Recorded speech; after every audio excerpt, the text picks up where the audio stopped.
अस्सलाम वालेकुम वरहमतुल्लाहि वबरकातुहू। वालेकुम सलाम जनाब, क्या हाल है? ठीक ठाक। बस सर, वालेकुम अल्लाह सर। का शुक्र सर।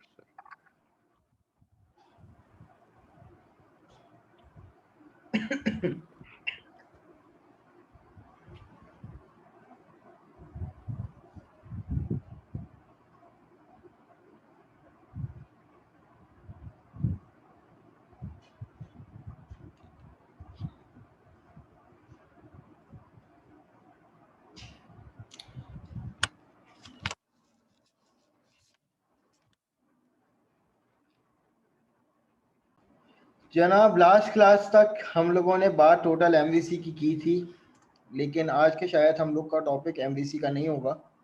आज हम लोग उन तमाम चीज़ों को कवर कर लेंगे जो आपके टीचर ने आपको क्लास में बताई होंगी। सही है,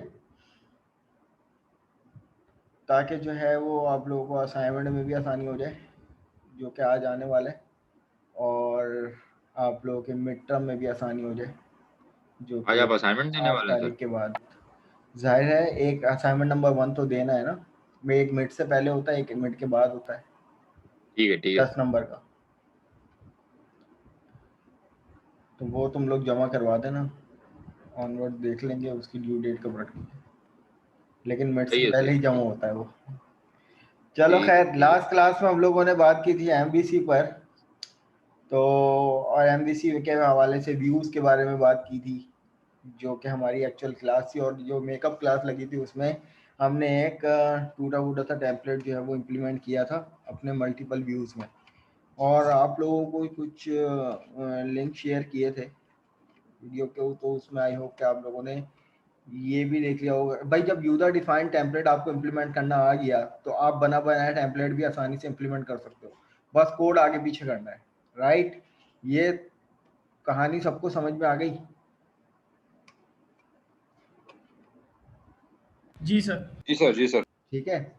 वो अब तुम लोगों को अपना मतलब डिज़ाइन फेज पे कोई ज़्यादा मेहनत करने की ज़रूरत नहीं है। बना बनाया टेम्पलेट उठाओ, सही है, उसकी सीएसएस में अपनी मर्जी से मॉडिफिकेशन करो। वैसे तो टेम्पलेट पूरा रिस्पॉन्सिव तुम्हें मिला होगा, उसमें बूटस्ट्रैप वगैरह सब कुछ लगा हुआ होगा, जावास्क्रिप्ट लगी हुई होगी, सब कुछ लगा होगा। सर तो तुम वैलिडेशन लोग वगैरह, वैलिडेशन भी लगी हुई है, सब कुछ लगा हुआ है। एग्जैक्टली वैलिडेशन तुम्हारी जावास्क्रिप्ट के तहत लगी हुई है, लेकिन वैलिडेशन का जी पूरा सर। टॉपिक है जो हम लोग अभी मॉडल क्लास में वैलिडेशन किस तरीके से लगाएंगे, वो तमाम चीज़ें आगे आएंगी।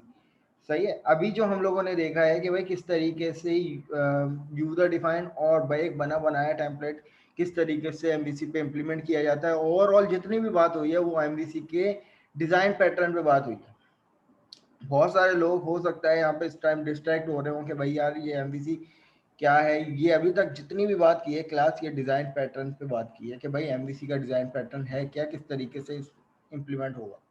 3 चीज़ों को लेते हुए चलते हैं, मॉडल, व्यू, कंट्रोलर। राइट। अच्छा, आज बात हम लोग कर लेते हैं कि भाई एसक्यूएल सर्वर में क्यूरीज किस तरीके से इम्प्लीमेंट होंगी। और अच्छा, पहले तो मुझे एक बात बताओ कि तुम लोग अपनी थ्योरी की क्लास में इम्प्लीमेंटेशन कर रहे हो कोई, या थ्योरेटिकल चल रहा है? तो सर नहीं, थियोरेटिकली थ्योरी तो स्टार्ट है, हो गई है। मतलब थोड़ा थ्योरेटिकल चल थोड़ा रहा है है, बट ये कि इस तरीके से हम भी इम्प्लीमेंट नहीं कर रहे तुम लोग कि भाई बना बनाया टेबल हो उस पर क्यूरीज इम्प्लीमेंट करो? सर ये लास्ट क्लास से शुरू किया सर ने। अच्छा। सर सिर्फ एक ब्रीफ दिया है, बट अभी तक जितनी भी क्लासेस मेजॉरिटी हुई हैं सब में थ्योरी थ्योरी चल।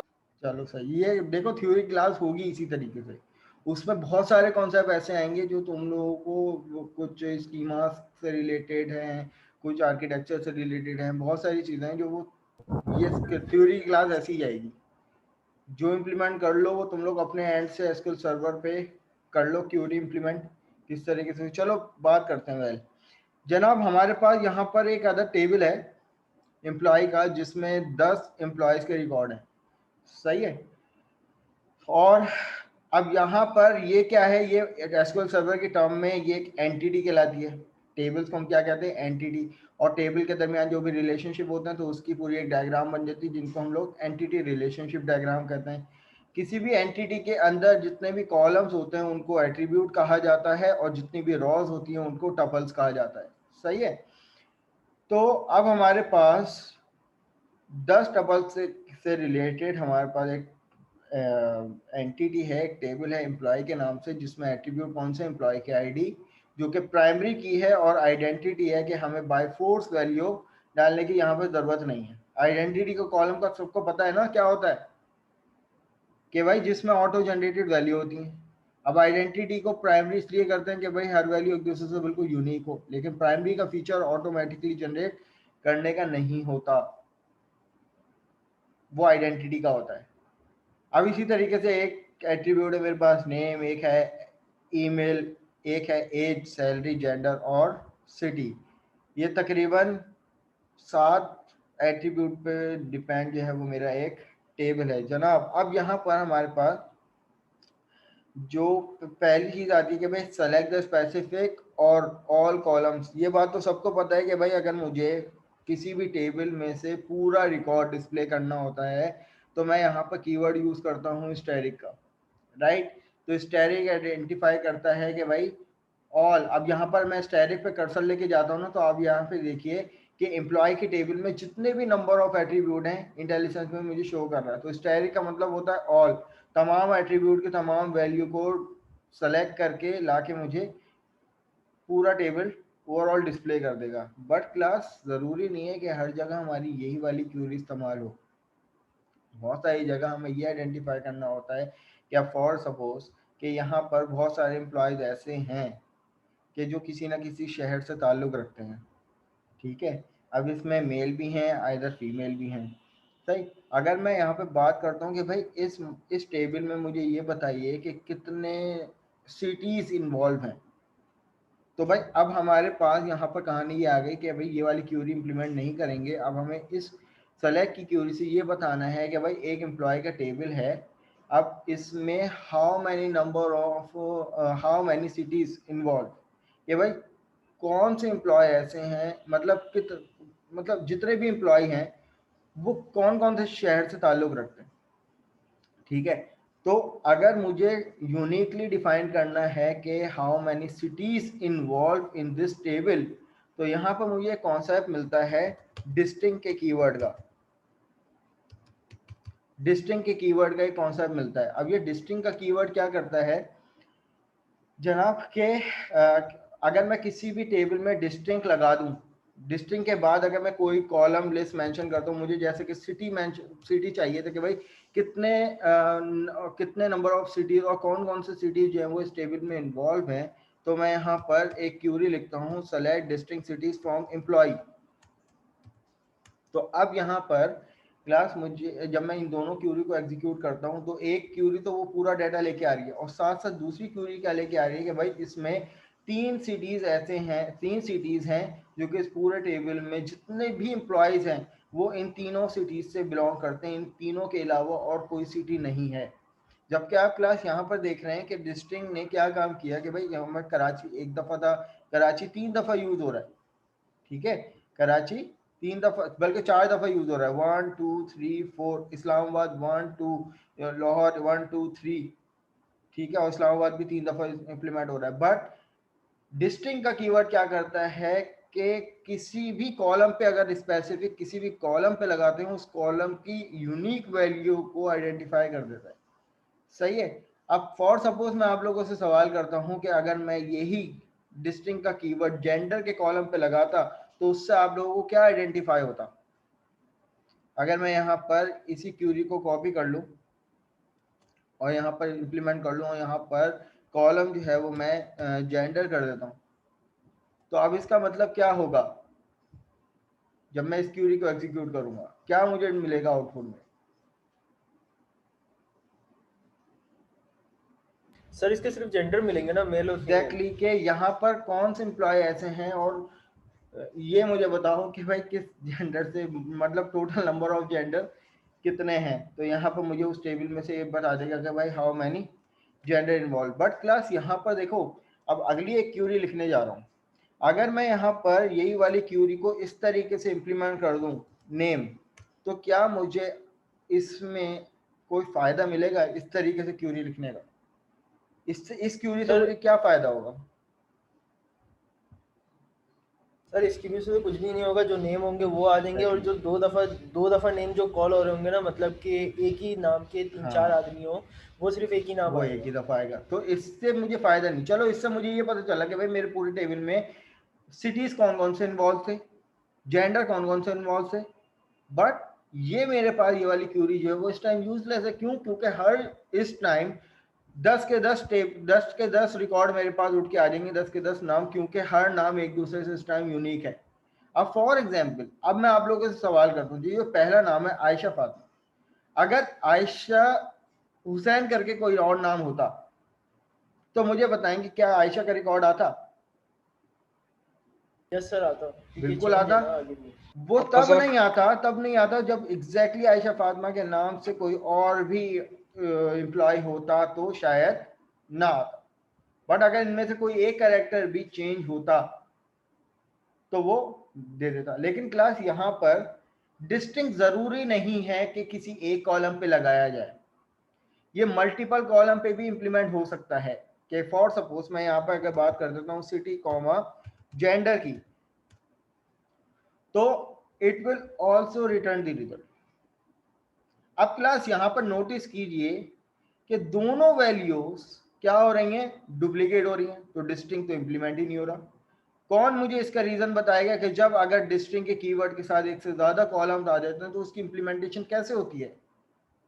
सर ये बता रहा है कि इस्लामाबाद में फीमेल भी हैं मेल भी हैं, कराची में सिर्फ मेल है और लाहौर में मेल फीमेल दोनों हैं। एग्जैक्टली ये चीज समझ में आई। तो अब यहाँ पर ये हमें बात पता चलती है कि भाई डिस्टिंक्ट का कीवर्ड अगर एक से ज्यादा कॉलम्स के दरमियान इंप्लीमेंट होता है तो वो अक्रॉस ईच अदर काम करता है। सही है, अक्रॉस ईच अदर काम करता है। लेकिन अगर मैं यहाँ पर सिटीज के हब के या मैं जेंडर की जगह मैं यहाँ पर नेम का कॉलम दे दूं तो अब क्लास मुझे यहाँ पर क्या रिजल्ट मिलेगा, मुझे तमाम एम्प्लॉयज के नेम मिल जाएंगे और जो एम्प्लॉय जिस शहर से ताल्लुक रखता है वो मिल जाएगा। अब यहाँ पे जो डिस्टिंक्टली इंप्लीमेंटेशन हुई है वो अक्रॉस ईच अदर हुई है। तो क्लास ये मत समझ लीजिएगा कि भाई पहले जो भी कॉलम आता है डिस्टिंक्ट उसको पकड़ता है, नहीं, वरना फिर यहाँ पर यूनिक सिटी हमें दिखाता। लेकिन इसने क्या किया, तमाम, क्योंकि नेम तमाम एक दूसरे से क्या थे, डिफरेंट थे, और सिटी जो थे वो आपस में डुप्लीकेट थे, तो अक्रॉस ईच अदर डिस्टिंक्ट का कीवर्ड इंप्लीमेंट होता है। राइट, ये बात सबको समझ में आ गई? ये बात अच्छा, अब जनाब हमारे पास अगली चीज आती है कि डिस्टिंक्ट रॉस हमने देख ली, फिल्टरिंग विद वेयर क्लॉज। सही है, अगर फॉर एग्जांपल मेरे पास यहाँ पर एक नंबर ऑफ एम्प्लॉयज का रिकॉर्ड है, सही है, सेलेक्ट स्टैटिक कर दिया तो उसने मुझे क्या दे दिया, पूरा रिकॉर्ड डिस्प्ले करके दे दिया। लेकिन स्टूडेंट्स अगर मुझे इनमें से स्पेसिफिक 2-4 का रिकॉर्ड चाहिए, एक का रिकॉर्ड चाहिए, 5 लोगों का रिकॉर्ड चाहिए, लेकिन एटलीस्ट पूरा नहीं चाहिए, कुछ कंडीशंस के हवाले से चाहिए कि भाई मुझे उन लोगों का रिकॉर्ड दे दो जिसकी आईडी नंबर 4 है, तो अब मुझे बताओ कि किसका रिकॉर्ड मेरे पास डिस्प्ले होगा। अगर मेरे पास ये क्यूरी आती है इंप्लीमेंट करने को कि भाई मुझे उस बंदे का रिकॉर्ड या उस बंदी का रिकॉर्ड दे दो जिसकी आईडी नंबर 4 है, तो मुझे बताइए किसका रिकॉर्ड उठ के आएगा? फायदा फातिमा। ठीक है, तो यहाँ पर आईडी फायदा नंबर फातिमा 4, सर। जिसकी आईडी नंबर 4 होगी उसका पूरा रिकॉर्ड मुझे चाहिए। तो यहाँ पर हमारे पास जो क्यूरी बनती है वो क्या बनती है कि भाई सेलेक्ट कर दो उसका पूरा रिकॉर्ड फ्रॉम एम्प्लॉय में से। अगर मैं इतनी क्यूरी चलाऊंगा तो ये पूरा जितने भी नंबर ऑफ एम्प्लॉय हैं सबका रिकॉर्ड मुझे लाके डिस्प्ले कर देगा। बट अगर हम किसी पर्टिकुलर, अब क्लास जरूरी नहीं है पर्टिकुलर, अब यहाँ पे हमने कह दिया कि भाई उसका पूरा रिकॉर्ड डिस्प्ले कर दो, अब हमें क्या Where करना ID है, is इस equal पूरे to 4। रिकॉर्ड में से फिल्टर आउट करके स्पेसिफिक रिकॉर्ड देना है। तो class where clause is used to filter out your record, keep in mind. इसकी डेफिनेशन क्या है वेयर क्लॉज की, where clause is used to filter out your record. तो हम वेयर से क्या करते हैं कि पूरे ओवरऑल एम्प्लॉय के रिकॉर्ड में से फिल्टर आउट कर रहे हैं कि वेयर भाई जिसकी आईडी यानी जिसकी आईडी गालिबन क्या हो, 4 हो। तो अब मैं अगर यहाँ पर सेलेक्ट स्टैटिक फ्रॉम एम्प्लॉय करता हूँ और इसके साथ इस क्यूरी को इंप्लीमेंट करता हूँ तो यहाँ पर देखिए पूरा रिकॉर्ड कौन दे रहा है, पहली क्यूरी, और उसके बाद जो दूसरी क्यूरी थी कि भाई सेलेक्ट कर दो पूरा रिकॉर्ड एम्प्लॉय के टेबल में से जिसकी आईडी क्या हो, 4 हो। तो 4 आईडी पे 4 आईडी से फिल्टर आउट हुआ। 4 आईडी वेयर ने क्या किया, 4 आईडी उठाई और उससे बिलोंग जितना भी रिकॉर्ड था उसका यहाँ पर लाके डिस्प्ले कर दिया। राइट, ये बात है किसको समझ में नहीं आ रही भाई, क्लियर है?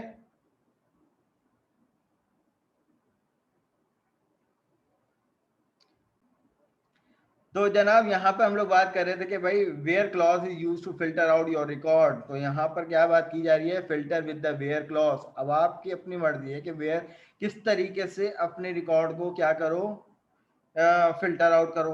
अब जनाब हमारे पास कुछ ऑपरेटर्स यूज होते हैं यहाँ पर, ठीक है। अब ये वाला ऑपरेटर सबको समझ में आता है, हमने यहाँ पर इस्तेमाल कर लिया। वेयर क्या कर रहा है, फिल्टर कर रहा है। अब फिल्टर के बाद हमें यहाँ पे फिल्टर लगाना पड़ता है, उस फिल्टर को स्पेसिफाई करता है वेयर का क्लॉज, कीप इन माइंड। अब यहाँ पे पहला ऑपरेटर यूज हुआ है which is equal to operator, सही है। तो अब यहाँ पर हमारे पास इक्वल टू ऑपरेटर है। अब इसी तरीके से मैं, अब मेरे पास यहाँ पर क्यूरी आती है कि भाई मुझे उन लोगों का रिकॉर्ड डिस्प्ले करके दो जिनकी एज जो है वो 25 से अबव है।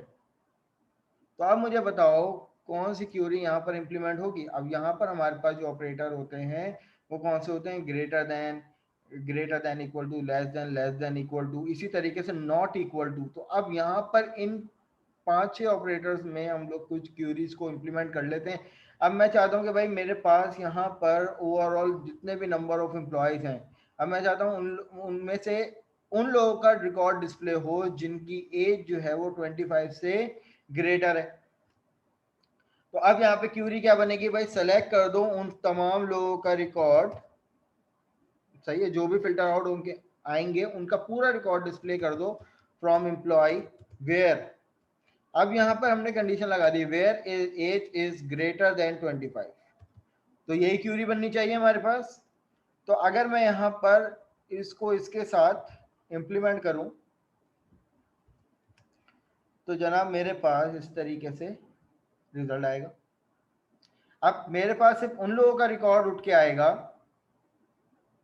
सही है, कि जिनकी एज 25 से ग्रेटर है। अब 25 नहीं है, अगर मुझे अब 25 के लेके आना है तो मैं क्या करूं, सिंपल यहाँ पर लेस देन इक्वल टू लगा दूं। तो अब यहाँ पर मेरे पास वो तमाम एम्प्लॉय भी आ जाएंगे जिनकी एज एग्जैक्ट 25 ही क्यों ना हो, वो भी यहाँ पर आ जाएंगे। तो अब यहाँ पर के जैसे पहला नाम, दूसरा नाम, तीसरा नाम, ओवरऑल कितने नंबर ऑफ एम्प्लॉय हैं, यहाँ पर 10 हैं। अब 10 में से कितने लोग उठ के आ रहे हैं कि भाई 6 रिकॉर्ड उठ के आ रहे हैं मेरे पास कि वो लोग हैं ये लोग कि जिनकी एज 25 और उससे ग्रेटर है। बाकी ना तो रमीश शेख का रिकॉर्ड आ रहा है, ना तो फाइज तुम्हारा रिकॉर्ड आ रहा है, ना तो और लोग ऐसे हैं जिनकी एज जैसे कि यहाँ पर ये हैं। तो ये चीज समझ में आई। अब इसी तरीके से यहाँ पर अगर हम लोग बात कर लेते कि भाई अगर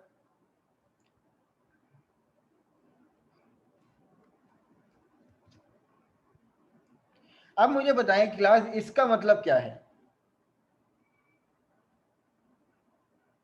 सर नॉट ग्रेटर देन। तो अब मुझे बताएं कि ये क्यूरी से क्या समझ में आ रहा है, किन लोगों का रिकॉर्ड उठ के आएगा, 25 से नीचे वाले, ठीक है, कि जिनकी एज 50 से बड़ी नहीं होगी। तो सॉरी 50 कह रहा हूँ, 25 से बड़ी नहीं होगी। तो अब मुझे बताएं क्या 25 वाले भी उठ के आएंगे? नहीं सर 25 वाले नहीं आएंगे, 25 वाले भी नहीं आएंगे।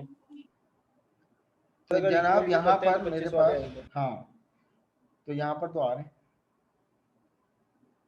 बल्कि सर ये नॉट इक्वल टू नहीं लगाया हुआ ना आपने, सिर्फ आपने मैंने जनाब देखो क्यूरी को समझो, क्यूरी मैंने क्या लिखी हुई है, क्यूरी मैंने ये लिखी है कि भाई सेलेक्ट कर दो उन सबका रिकॉर्ड जिनकी एज बड़ी नहीं है 25 से, जिनकी एज बड़ी नहीं है 25 से। तो यहाँ पर मेरे पास क्या रिकॉर्ड उठ के आ अगर रहा आप है, इक्वल टू लगा देंगे सर तो फिर नहीं आएगा 25। अब फिर तो आएगा ना, फिर भी आएगा। सर आपने तुम ये क्यूरी कह रहे हो, लिखी हुई है जो तुम यहाँ 25 पे से ये कह रहे हो, ग्रेटर मैं नहीं यहाँ पे होंगी ये तो कर 25 दूँ, तो आएगा नहीं। तो ये तो इतने सारे ऑपरेटर तो यूज ही नहीं होते। अब क्या करूं? तो जनाब हमें यहाँ पर एक कीवर्ड मिलता है नॉट का, इस तरीके से। तो यहाँ पर मैं बात करता हूँ वेयर कि जैसे कि भाई मैंने फॉर एग्जांपल यहाँ पे कह दिया कि भाई नॉट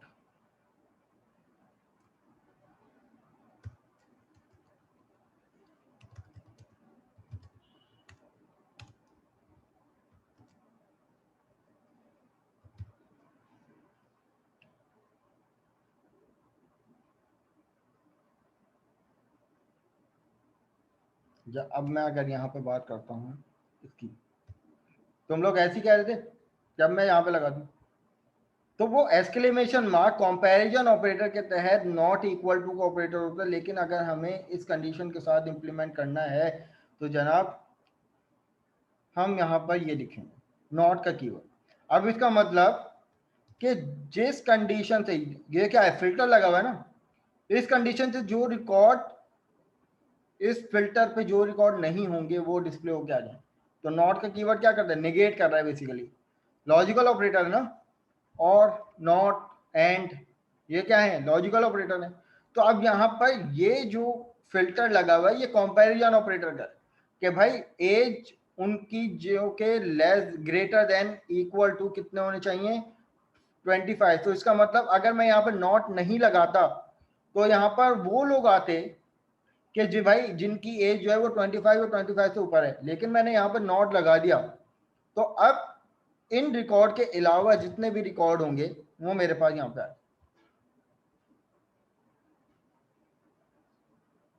सही है क्लास? देखो मैं आप लोगों को बताऊं, यहाँ पर आप लोगों को सवालात जो मिलेंगे ना क्यूरी के, वो ऐसे मिलेंगे वर्ड प्रॉब्लम के तहत कि फॉर सपोज आपके टीचर ने कह दिया कि भाई find the record of all student in the student table whose age is greater than equal to या age is within the range of this.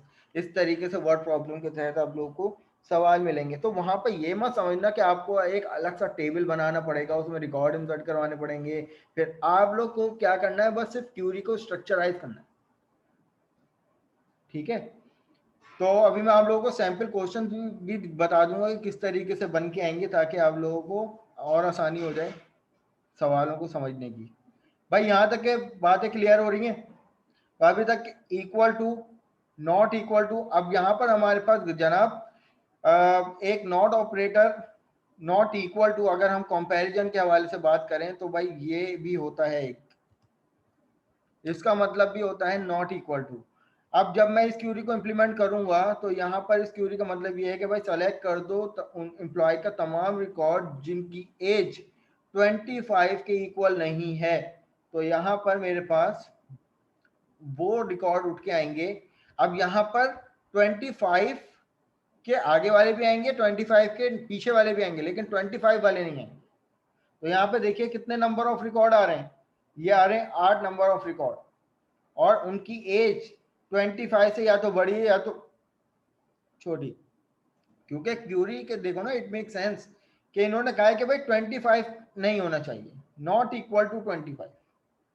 तो अब यहाँ पे जो रिस्ट्रिक्शन लगती है वो क्या लगती है कि भाई एग्जैक्टली 25 के फिगर के लगती है, राइट।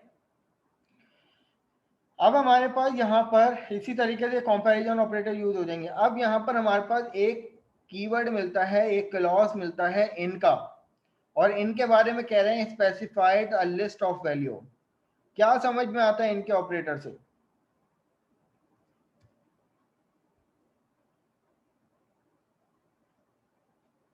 जी जनाब।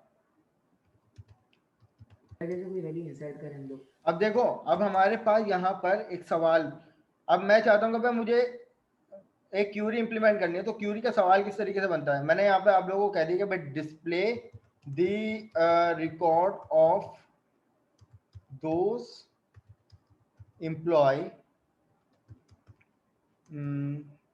whose salary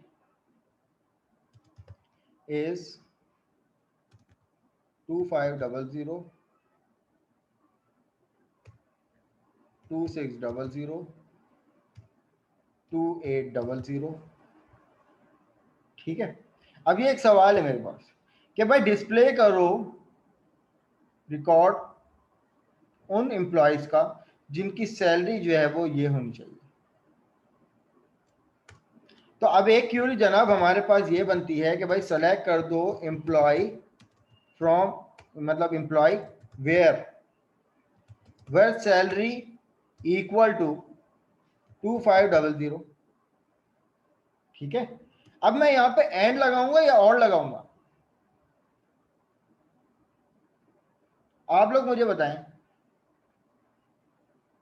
सर और लगाऊंगा, चलो मैंने यहाँ पे और लगा दिया, where and salary equal to 2600 और सैलरी इक्वल टू 2800। जनाब अब यहाँ पे मेरे पास जो क्यूरी बनती है वो कुछ ऐसी बनती है। सर एंड आएगा ना, और नहीं आएगा? यही तो मैं पूछ रहा था आप लोगों से। अब जब मैं यहाँ, चलो पहले और से इंप्लीमेंट करते हैं कि क्या हो रहा है। मैं यहाँ पे लिखता हूँ सेलेक्ट स्टैटिक फ्रॉम, टेबल का नाम मेरे पास जनाब ये था।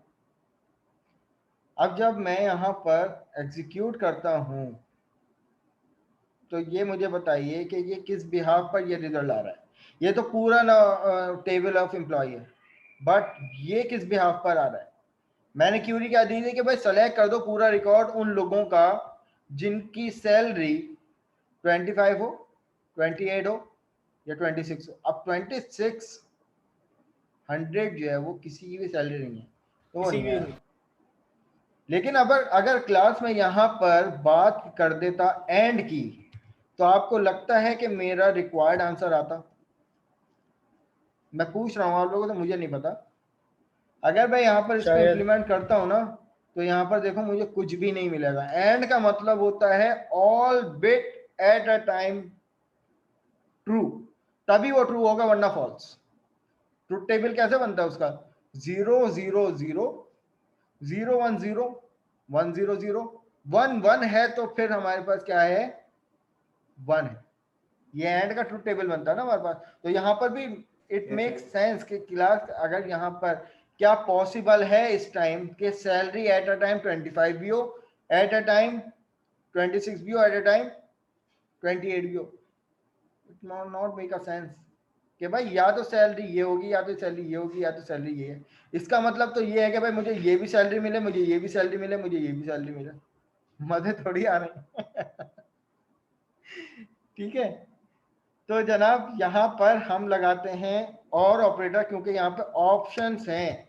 बट क्लास इसका एक और पैटर्न ये है कि भाई इनका क्लॉज किस तरीके से काम करता है। मैं यहाँ पे बात करता हूँ सेलेक्ट स्टैटिक फ्रॉम, टेबल का नाम एम्प्लॉय,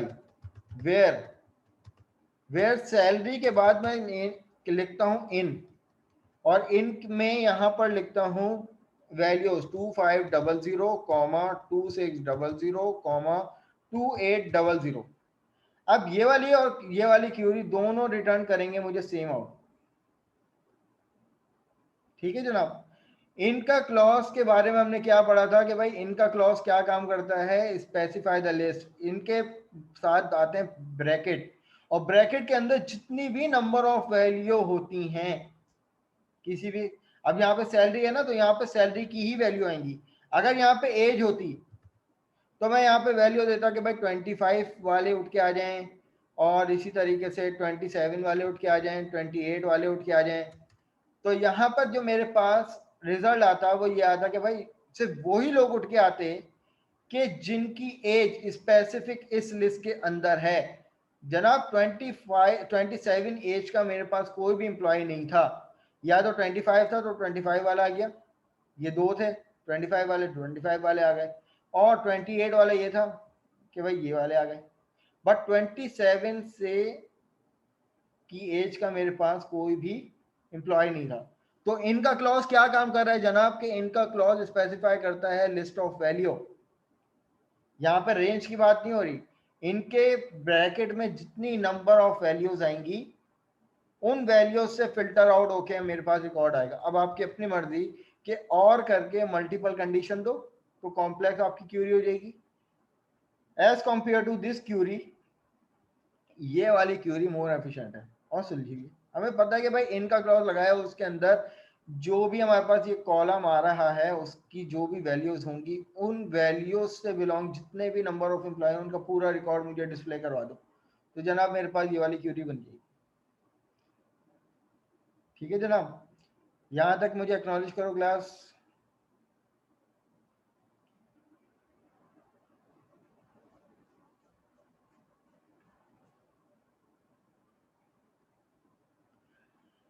अच्छा जी, गर्ल्स आप लोग अवेलेबल हैं?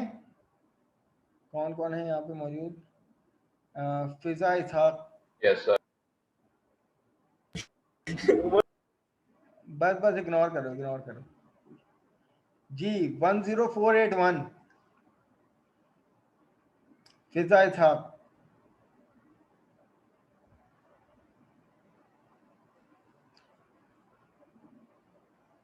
इसी तरीके से फारिया अवेलेबल है?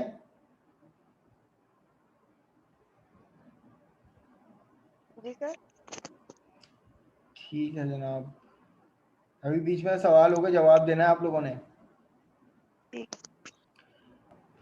सर तो मेरा एक जनाब, सवाल। हाँ पूछिए पूछिए। सर इन 3 वैल्यूज में से उठ के आ जाएंगी वैल्यूज, जी इनका आपने बताया। जी, इनका क्लॉज देखो, इनके बारे में क्या लिखा हुआ है कि इनका क्लॉज क्या करता है कि specify the list of value.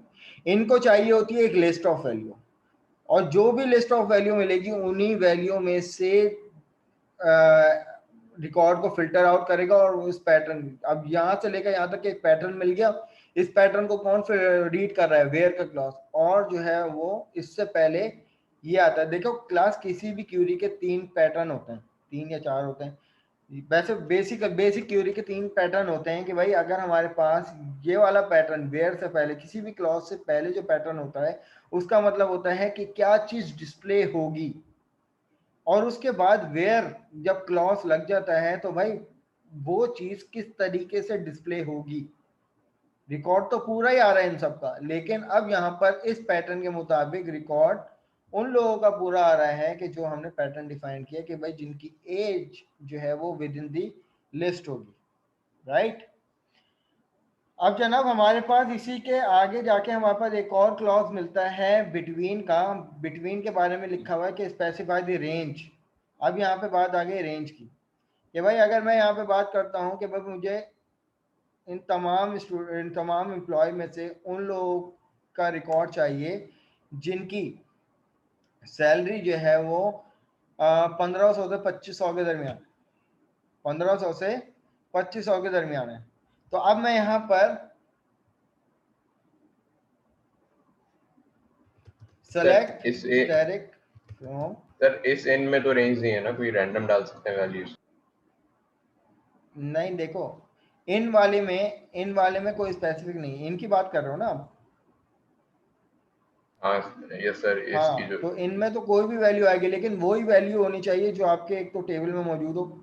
अगर नहीं भी होगी तो ये फिल्टर आउट ही नहीं करेगा। जैसे 27 वैल्यू हमारे पास एज 27 से की एज का कोई भी नहीं था एम्प्लॉय, तो इसने नहीं दिखाया, लेकिन लिस्ट में तो था ना। अब ये 2 वैल्यू भी थी तो इसने इसकी भी वैल्यू दिखा दी। जितनी नंबर ऑफ वैल्यूज होंगी इस लिस्ट के कॉलम में, अब हो सकता है इसमें एक और वैल्यू आ जाएगा, भाई हमने यहाँ पे कह देंगे भाई 26। अब ये जो 26 का जो भी एम्प्लॉय होगा वो भी यहाँ पे आ जाएगा मेरे पास। तो यहाँ पे देखिए फाद और नताशा का रिकॉर्ड भी हमारे पास आ गया, राइट। तो अब यहाँ पर हमारे पास क्या है कि भाई select direct from employ where, हमने कहा सैलरी। अब यहाँ पे मैं लिखता हूँ बिटवीन का क्लॉज। अब बिटवीन के बाद मैंने यहाँ पर 2 वैल्यू लिखी। मैंने कहा कि भाई मुझे उन लोगों का रिकॉर्ड चाहिए जिनकी सैलरी 1500 से 2500 के दरमियान है। तो मैंने यहाँ पे लिख दिया कि भाई वर्क सैलरी बिटवीन 1500 एंड 2500। अब क्लास यहाँ पर मेरे पास ये जो क्यूरी बनी है तो इसको दोबारा समझिए कि भाई सेलेक्ट कर दो तमाम रिकॉर्ड एम्प्लॉयज का। अब ये मैंने लगा दिया फिल्टर कि जिनकी सैलरी इज बिटवीन 15 एंड 250। तो यहाँ पर मेरे पास उन तमाम लोगों का रिकॉर्ड आएगा सेलेक्ट स्टैटिक फ्रॉम एम्प्लॉय। तो जनाब मेरे पास यहाँ पर उन लोगों का रिकॉर्ड आएगा जिनकी सैलरी जो है वो 1500 से 2500 के दरमियान है, लेकिन इसमें 1500 और 2500 भी इंक्लूड होना चाहिए। ठीक है क्लास, यहाँ पर मीटिंग हमारी एंड होने जा रही है, आप लोग दूसरा सेशन ज्वाइन कीजिएगा। छुट्टी। दूसरा आप छुट्टी कर लो, आपकी छुट्टी। नहीं सर, नहीं, पढ़ना है आपसे।